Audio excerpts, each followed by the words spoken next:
አብያ ስልጣን ከህዝከሎ ኩናት ምድላው እና ገበረ እዩ ይዝብሃል ወረታት አለው አንቲ ዩኒቨርሲቲ ኔራ አስመራ ዩኒቨርሲቲ ትባሃል።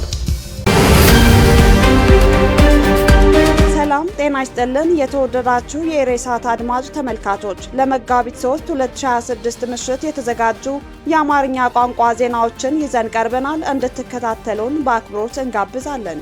በቅድሚያ አርዕስተ ዜና። ዶክተር አብይ በትግርኛ ቋንቋ ቃለ መጠይቅ በማድረጋቸው የሚፈታ ችግር እንደሌለ ተገለጸ።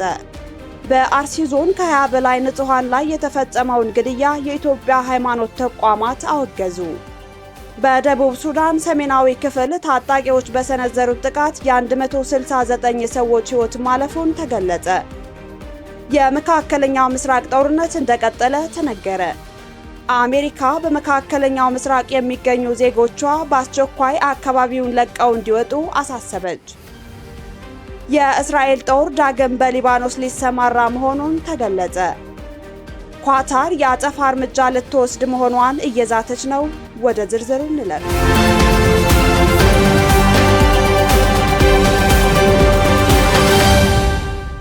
ዶክተር አብይ በትግርኛ ቋንቋ ቃለ መጠይቅ በማድረጋቸው የሚፈታ ችግር እንደሌለ ተገለጸ። ዶክተር አብይ ያደረጉትን ቃለ መጠይቅ ተከትሎ አስተያየት እየሰጡ ያሉት በርካታ ኤርትራውያንና የትግራይ ተወላጆች ጠቅላይ ሚኒስትሩ ክፋትና ተንኮል ሲያስቡ የሚያደርጉት ዘዴ እንደሆነ አስገነዘቡ።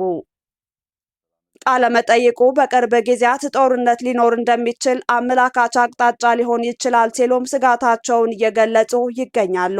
የኢትዮጵያና ኤርትራ ሕዝቦች ችግር ጠቅላይ ሚኒስትሩ በትግርኛ ቋንቋ ንግግር ስላደረጉ የሚፈታ ሳይሆን የትግራይ ሉዓላዊ መሬት ከወራሪ ኃይሎች ነፃ ወጥቶ ህዝቡ ወደ ቤት ንብረቱ የመመለስ ጥያቄው ተግባራዊ ሲሆንና በኤርትራ በኩል ደግሞ የባህር በርና የወደቡ ሉዓላዊነት ከውጭ ኃይሎች ነፃ ከሆነ ሌሎች የውስጥ ችግሮችን በራሱ ትግል ማረጋገጥ ይችላል የሚሉ በማህበራዊ ገጾች ከተሰጡት አስተያየቶች መገንዘብ እንደሚቻል መረጃው ያመላክታል። አንቲ ዩኒቨርሲቲ ኔራ አስመራ ዩኒቨርሲቲ ትባሃል። ንሳውን ታጽያ ጠቅላይ ሚኒስትሩ የትግራይ ህዝብ ሰላምና ልማት ይገባዋል ማለታቸው ደግሞ በብዙዎች ዘንድ ተቀባይነት አላገኘም። ይህ ከልባቸው የመነጨ ከሆነ ለምን የበጀት ነዳጅና ጥሬ ገንዘብ እጥረት በክልሉ እያጋጠመ እንዳለና ህዝቡ በጦር መሳሪያ ተከቦ ሉዓላዊ መሬቱና ተፈናቃዮች ሳይመለሱ እንዴት ሰላም ይረጋገጣል የሚሉ ሀሳቦች እየተነሱ ነው። አንዳንድ አስተያየት ሰጪዎች ዶክተር አብይ በትግርኛ ያደረጉት ቃለ መጠይቅ ከጭንቀት የመነጨ እንደሆነ ሲገልጹ፣ ሌሎቹ ደግሞ ፕሮፓጋንዳዊ ዓላማ ያለው ነው ሲሉ ይጠቅሳሉ።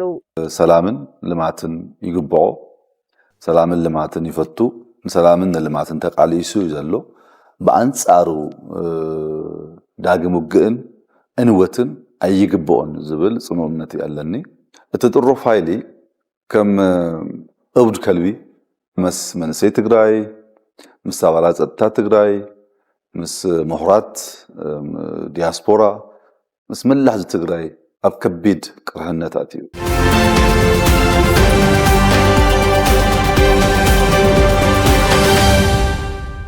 በአርሲ ዞን ከ20 በላይ ንጹሃን ላይ የተፈጸመውን ግድያ የኢትዮጵያ ሃይማኖት ተቋማት አወገዙ።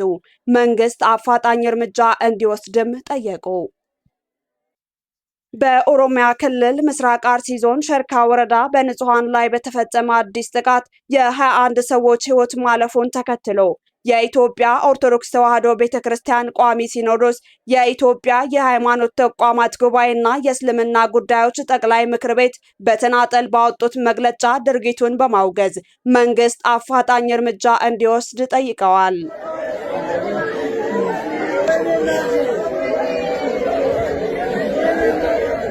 የኢትዮጵያ ኦርቶዶክስ ተዋሕዶ ቤተክርስቲያን ቋሚ ሲኖዶስ መጋቢት 1 ቀን በሰጠው መግለጫ በምስራቅ አርሲ በተፈጸመ ጥቃት የ21 ንጹሃን ሰዎች ሕይወት በግፍ ማለፉን፣ በሕይወት የተረፉትም በታጣቂዎች መታገታቸውንና የደረሱበትን አለመታወቁን፣ ከ10 የሚበልጡ አባወራዎች ቤት ንብረት እንደተቃጠለ ከሀገረ ስብከቱ ሪፖርት እንደቀረበለት ገልጿል። ጥቃቱ ከምንም ጉዳይ ጋር ንክኪ በሌላቸው ኦርቶዶክሳውያን ላይ መፈጸሙን የገለጸው ሲኖዶሱ በምስራቅ አርሲ ሀገረ ስብከት በተደጋጋሚ እየተፈጸመ ያለው ሞትና መፈናቀልም የኦርቶዶክሳውያንን ህገ መንግስታዊ መብታቸውን የሚጋፋ በመሆኑ የክልሉና የፌዴራል መንግስት ጉዳዩን በልዩ ሁኔታ ተከታትለው አፋጣኝ መፍትሄ እንዲሰጡበት ቋሚ ሲኖዶሱ በጥብቅ አሳስበዋል። የኢትዮጵያ የሃይማኖት ተቋማት ጉባኤ በበኩሉ በአርሲ ዞን በንጹሃን ዜጎቻችን ላይ የደረሰውን ግድያ ሃይማኖታዊና ኢሰብአዊ እጅግ ዘግናኝ ሲል በመግለጽ በጽኑ አውግዞታል። ጉባኤው የግድያ መረጃው የሰማው በታላቅ ድንጋጤና በጥልቅ ሐዘን መሆኑን ገልጾ ንጹሃንን በመግደል ንብረት በማቃጠል የሚሳካ ምንም አይነት ዓላማ እንደማይኖር አስታውቋል። የኢትዮጵያ እስልምና ጉዳዮች ጠቅላይ ምክር ቤት ባወጣው መግለጫም በኦሮሚያ ክልል አርሲ ዞን ሸርካ ወረዳ በንጹሃን የኦርቶዶክስ ክርስትና ሃይማኖት ተከታዮች ወገኖቻችን ላይ በደረሰው አሰቃቂ አደጋ በእጅጉ ማዘኑን ገልጸዋል። መንግስት አጥፊዎቹን በመለየት አፋጣኝ እርምጃ እንዲወስድም ጥሪ አቅርበዋል። በኢትዮጵያ የሚደርሱ አሰቃቂ አደጋዎች በአብዛኛው የብልጽግና እጅ እንዳለበት የተለያዩ የፖለቲካ ተንታኞች የሚሰጡት አስተያየት ያመላክታል። መንግስትም ፈጣንና አስተማሪ የሆነ ህጋዊ እርምጃ ሲወስድ እንደማይታይ መረጃዎች ያሳያሉ ሲሉ አክለው ይገልጻሉ።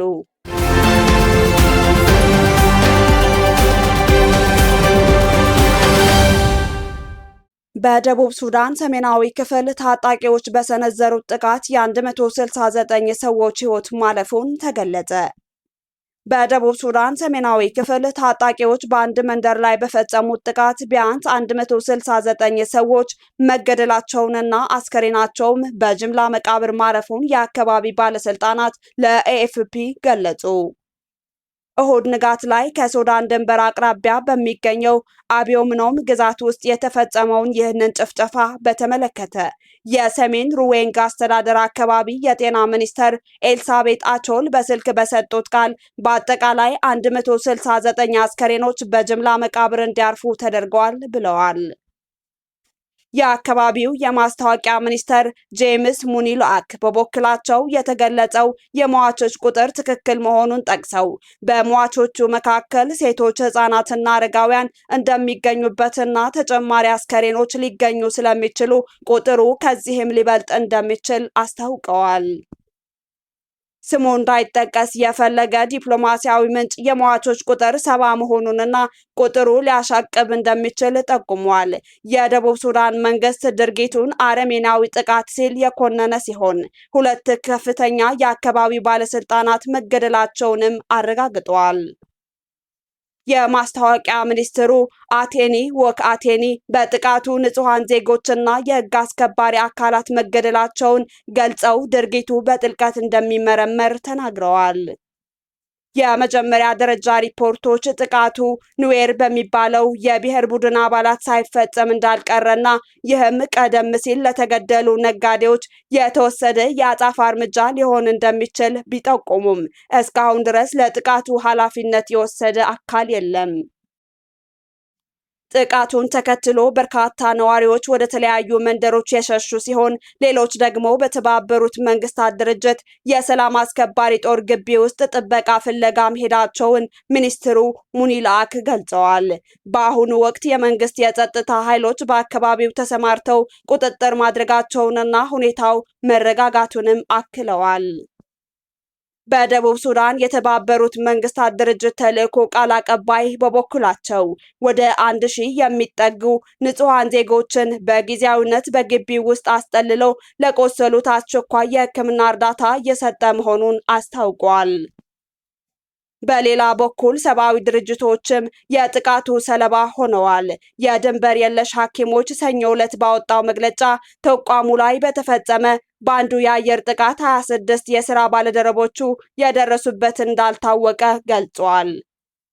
ድርጅቱ በጆንግሌ ግዛት በሚገኙ ላንኬን እና ፒየራ አካባቢዎች የሕክምና አገልግሎቱን ማቋረጡንም አስታውቋል።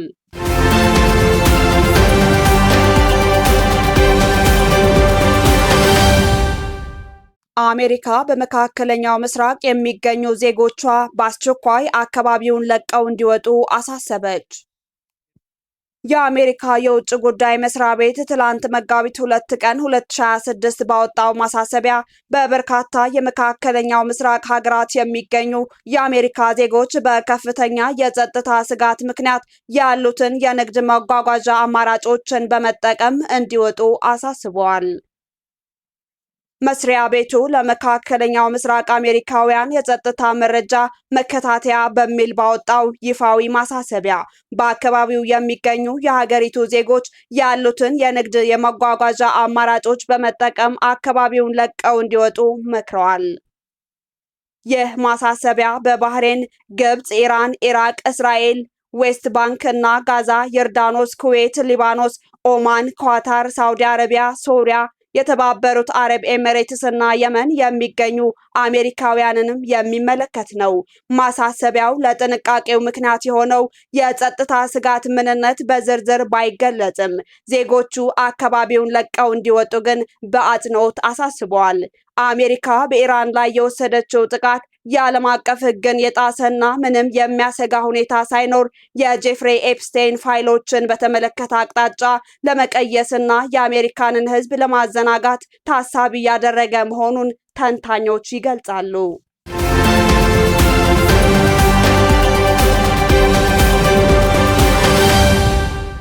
የመካከለኛው ምስራቅ ጦርነት እየቀጠለ ነው።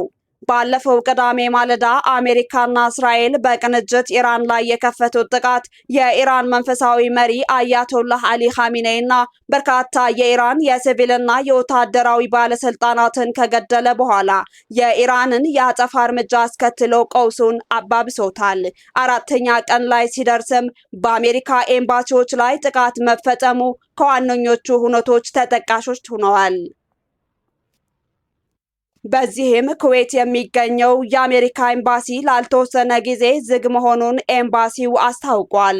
የኤምባሲው መዘጋት የተሰማው ከኢራን የተቃጣ ጥቃት ከተፈጸመና በግቢው ውስጥ ጭስ መታየቱን ከተዘገበ በኋላ ነው።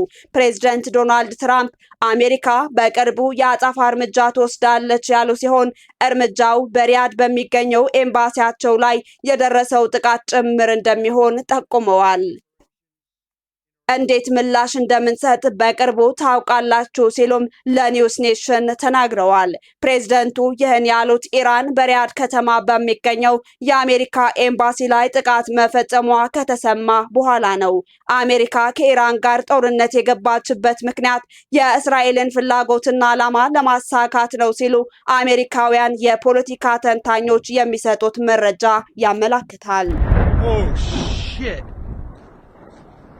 Oh my God!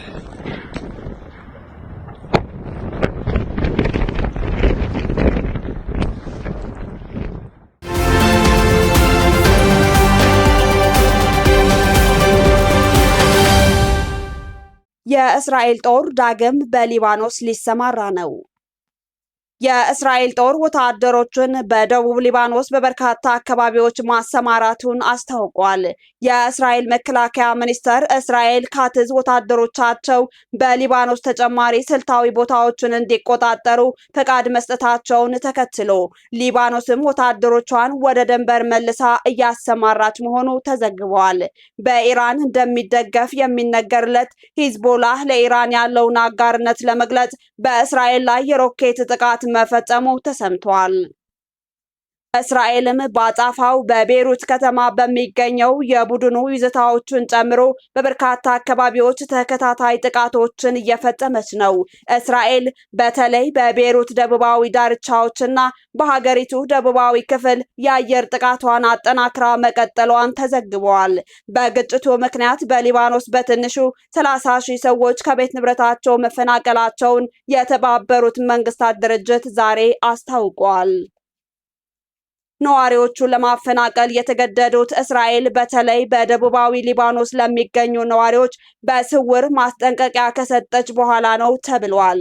የተባበሩት መንግስታት ድርጅት የስደተኞች ጉዳይ ኤጀንሲ ቃል አቀባይ ባባር ባሎክ እንዳሉት እስራኤል ከ53 በላይ ለሚሆኑ የሊባኖስ መንደር ነዋሪዎች የመልቀቂያ ማስጠንቀቂያ ካወጣችና በሶስቱም የሊባኖስ ክፍሎች ከፍተኛ የአየር ጥቃት ካደረሰች በኋላ በደቡባዊ ሊባኖስ በቤቃና በቤሩት ደቡባዊ ዳርቻዎች ከፍተኛ መፈናቀል እየተመዘገበ ይገኛል ሲሉ ጉዳዩ አሳሳቢ መሆኑን ገልጸዋል።